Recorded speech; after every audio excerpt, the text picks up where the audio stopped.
ये क्या, ये सारी हड्डियाँ तो मेरी बकरी की है। किसी ने अपना पेट भरने के बाद हड्डियों को यहाँ छोड़ दिया है। एक बार वो चोर मेरे हाथ आ जाए। एकदम चुप रहो तुम, अभी अंदर कोई है, लगता है कोई आ रहा है। इस तरह वो दोनों गुफा के पास एक पत्थर के पीछे छिप जाते हैं। कोई पहलवान जैसा आदमी उस गुफा में आता है। पक्का यही तुम्हारी बकरियों का चोर है, चलो उसका पीछा करके धुलाई करेंगे ताकि आगे से वो किसी बकरी पर नजर ना डाले।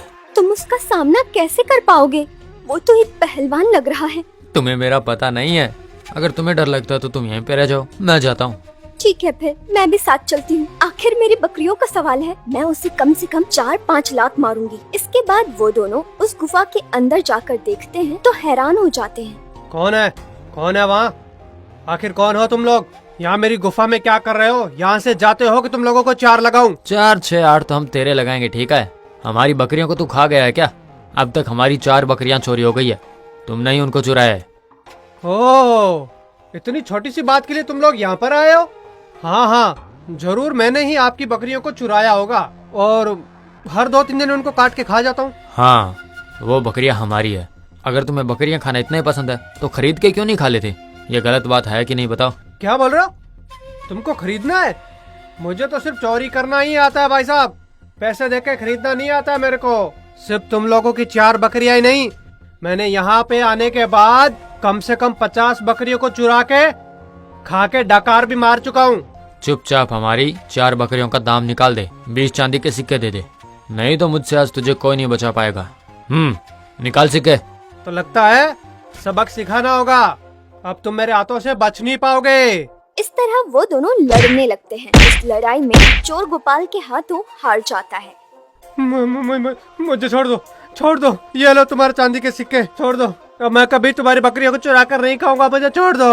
देखो, 20 चांदी के सिक्के लड़ाई से पहले की बात है, अभी दाम बढ़ गए हैं, अब तुम्हें 50 सिक्के देने पड़ेंगे, नहीं तो फिर से धुलाई शुरू कर दूंगा मैं। अब चुपचाप चांदी के सिक्के निकालता है या फिर नहीं?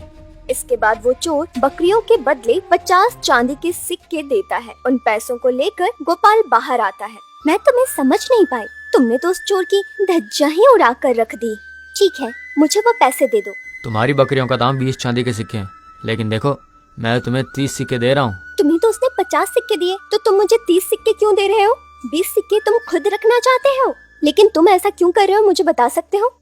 और नहीं तो क्या, फिजूल में इतनी दूर आके उस चोर से झगड़ा करके तुम्हें सिक्के दिलवाए हैं मैंने।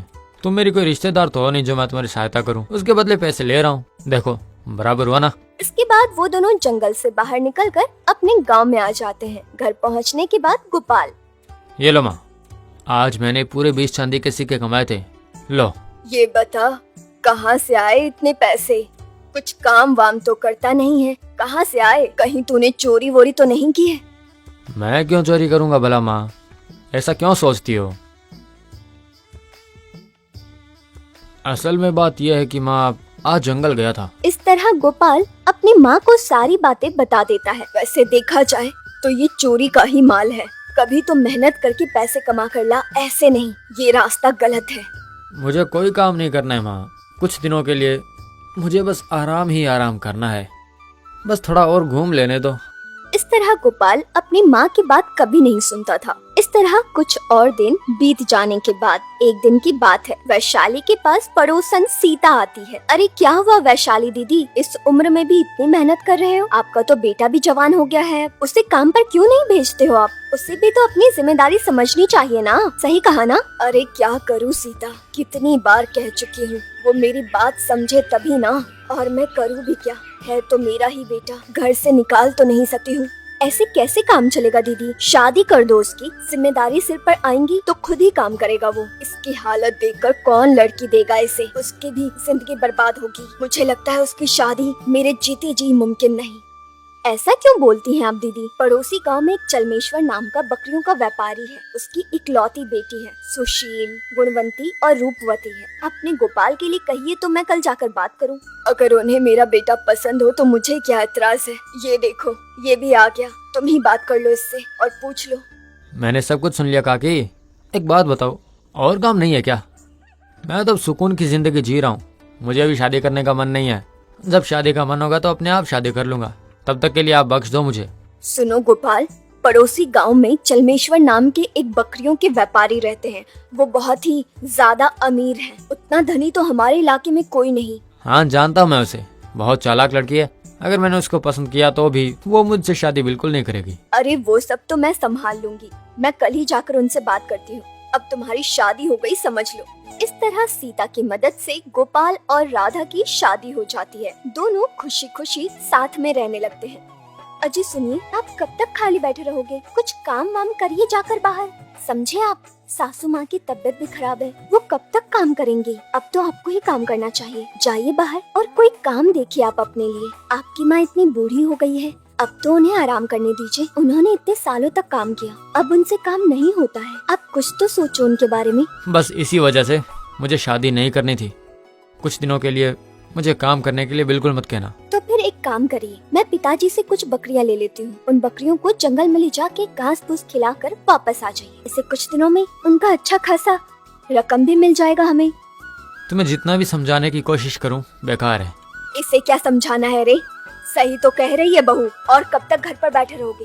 गोपाल उन दोनों की बातें सुनकर वहाँ से गुस्से में घर से बाहर निकल जाता है। इस पत्र में जो रास्ता है वो हो ना हो जरूर खजाने का ही रास्ता है। कितना ही ढूंढने पर मैं इस खजाने तक कभी नहीं पहुंच पाऊंगा। लेकिन ये खजाना हो ना हो इसी जंगल में है। लेकिन अब मैं ये खजाना ढूंढ कर ही रहूंगा। और ये लोग मुझे काम करने के लिए मजबूर कर रहे हैं। अगर ये खजाना मुझे मिल गया तो इस इलाके का सबसे अमीर आदमी बन जाऊंगा।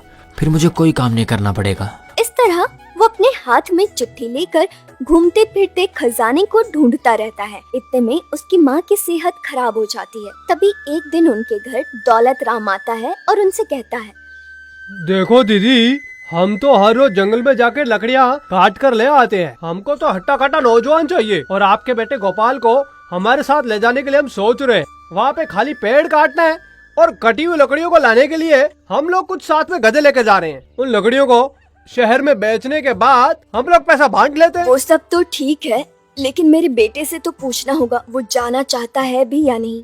माँ जी, मैं उनको समझाऊंगी। आप लोग कल जंगल जाने से पहले यहाँ आइएगा। मैं अपने पति को आपके साथ भेजूंगी। इसके बाद गोपाल शाम तक अपने घर पहुँचता है। सुनिए जी, अगर आपने कुछ काम करना चालू नहीं किया तो मैं अपने मायके चली जाऊंगी। ऐसे बेकार खाली बैठे रहने में आपको शर्म नहीं आती? बताइए, इधर सासू माँ की भी तबीयत ठीक नहीं है। उनकी दवाई के लिए भी कितना खर्चा हो रहा है। पैसे के बिना दवाई कहाँ से आएगी? अरे मैं भी पैसे कमाने में ही व्यस्त था। तुम लोगों को बताऊंगा तो नहीं समझोगे। छोड़ो, इस कागज को देखो तो। ये एक खजाने के मामले में राज बताने वाला कागज है। मैं हर रोज जंगल में जाके उसी खजाने को ढूंढ रहा हूँ। ये सब बेकार की बातें हैं। मैंने कल आपको दौलत राम के साथ जंगल भेजने का वादा किया है और आपको जाना ही होगा। समझ गए ना आप? ठीक है, कहा था तुम लोग मेरी बात नहीं समझ पाओगे, लेकिन एक दिन मैं जरूर उस खजाने को ढूंढ कर ही मानूंगा। तुम्हारी इच्छा क्या है? मैं उन दौलत राम के साथ काम करने के लिए जाऊँ, यही ना? ठीक है, जाऊंगा। अगले दिन सुबह होते ही, क्या रे गोपाल, हमारे साथ आ रहा है कि नहीं? हाँ हाँ, आ रहा हूँ। राधा खाने का डब्बा दे रही है, फिर चलते हैं। हमें तो वहाँ जाकर बहुत सारे पेड़ काटने हैं और हमारी बची हुई लकड़ियों को खरीदने वाले शहर में बहुत लोग हैं। और हाँ सुनो, जिस लकड़ी को हम काटेंगे वो बहुत महंगी है और जितनी लकड़ी हम काटेंगे, मतलब कि शाम तक हम जितनी लकड़ी काटेंगे उतने पैसे बनेंगे। मैं भी देखता हूँ कि आप शाम तक मुझे कितने पैसे दोगे। अगर ज्यादा पैसे मिले तो ही कल तुम्हारे साथ चलूंगा, नहीं तो नहीं चलूंगा। इस तरह वो लोग पेड़ काटने के लिए जंगल में जाते हैं। वो पेड़ काटने को तैयार होते हैं। गोपाल सुनो ना, तुमको वो वाला पेड़ काटना है, हम लोग उस तरफ जाएंगे।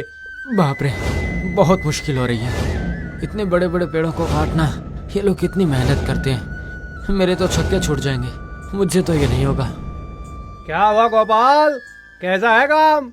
मेहनत करोगे तो फल मिलेगा, कुछ दिन करते रहोगे तो तुम्हें आदत पड़ जाएगी इसकी। वही करत करत कर्म वाली बात, धीरे धीरे हो जाएगा।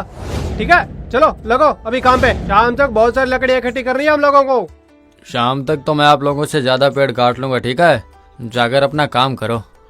शाम तक कटी हुई सारी लकड़ियों को गधे पर बांधते हैं और तभी, ये लो गोपाल, तुम्हारे हिस्से की मजदूरी लो। ये क्या है? इतनी मेहनत करके इतने से पैसे?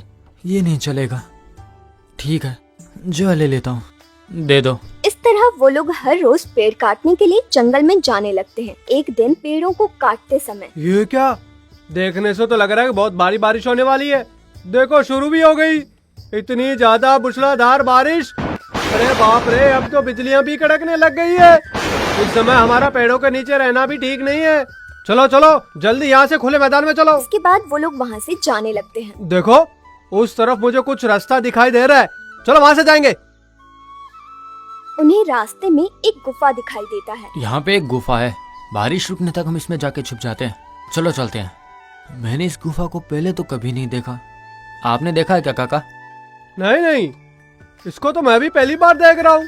हमारी शाम तो यहीं पर डल चुकी है, बारिश भी जोरदार से हो रही है, बहुत सर्दी लग रही है। अब हमें आग जलानी चाहिए। तुम लोग एक काम करो, ये जितनी लकड़ियां हैं इन सबको इकट्ठा कर लो। वो लोग ठंड से बचने के लिए एक जगह पर लकड़ियों को डालकर जलाते हैं। लगता है इतनी लकड़ियां बस नहीं होगी, जाके और लकड़ियां लाता हूँ। यहाँ पे कुछ अजीब सी आवाजें आ रही है। दौलत काका जरा यहाँ देखना, कुछ अजीब आवाजें आ रही है। बिल्कुल सही कहा, जरा उस तरफ तो हटो।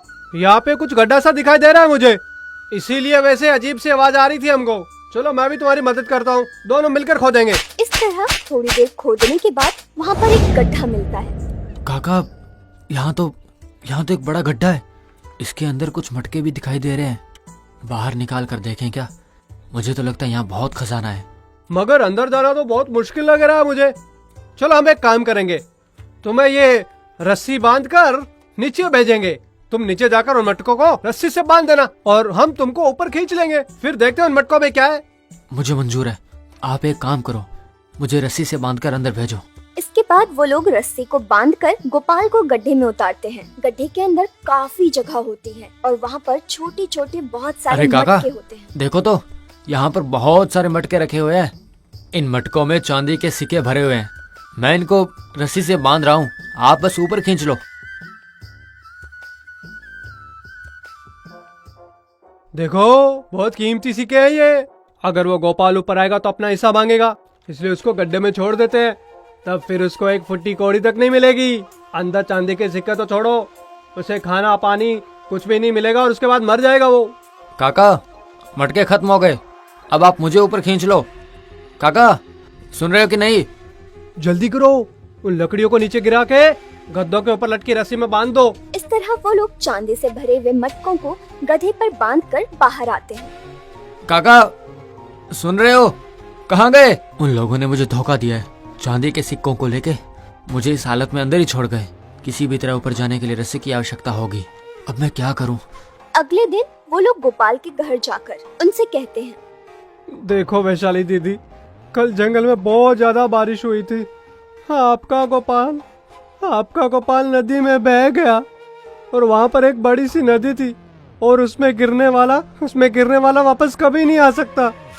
हम लोगों ने बहुत कोशिश की मगर उसे बचा नहीं पाए। इस तरह दौलत राम झूठ बोलकर वहाँ से चला जाता है। वैशाली और राधा बहुत दुखी हो जाते हैं। माँ जी, इस दौलत राम की बातें सुनकर मुझे शक हो रहा है, कुछ तो गड़बड़ है। वो इतनी आसानी से बाढ़ में बह जाए, इतने कमजोर नहीं है वो। मैं जानती हूँ बात जरूर कुछ और है, हमें पता लगाना चाहिए। एक बार जंगल जाकर देखती हूँ। लेकिन बेटा, तुम इतनी घनी जंगल में अकेले जाओगी? इतने बड़े जंगल में तुम उसे कहाँ ढूंढती फिरोगी? आप फिक्र मत करिए सासू माँ, मैं पहले बकरियों को घास खिलाने जंगल में ही लेकर जाती थी। मैं वहाँ के सारे रास्ते को अच्छे से पहचानती हूँ। आप घबराइए मत, कुछ नहीं होगा। मैं उस जगह को जानती हूँ जहाँ ये लोग लकड़ी काटने जाते थे। इन्होंने मुझे बताया था। मैं जंगल को पहचानने वाले एक और इंसान को साथ ले जाऊंगी। आप बेफिक्र रहिए सासू माँ, मैं आपकी बेटी को अपने साथ लेकर जल्दी ही आ जाऊंगी।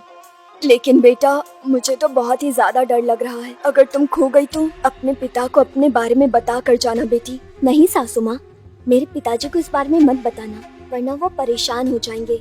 आप निश्चिंत रहिए सासू माँ, मैं अपने पति को साथ लेकर आऊंगी, जरूर आऊंगी। इसके बाद राधा अपने पति को ढूंढते हुए जंगल में पहुंचती है। पति को सही सलामत कैसे घर लाना है, ये सब सोचते हुए वो आगे बढ़ती है। गोपाल कैसे घर आता है और उसे धोखा देने वाले लोगों को कैसे सबक सिखाते हैं।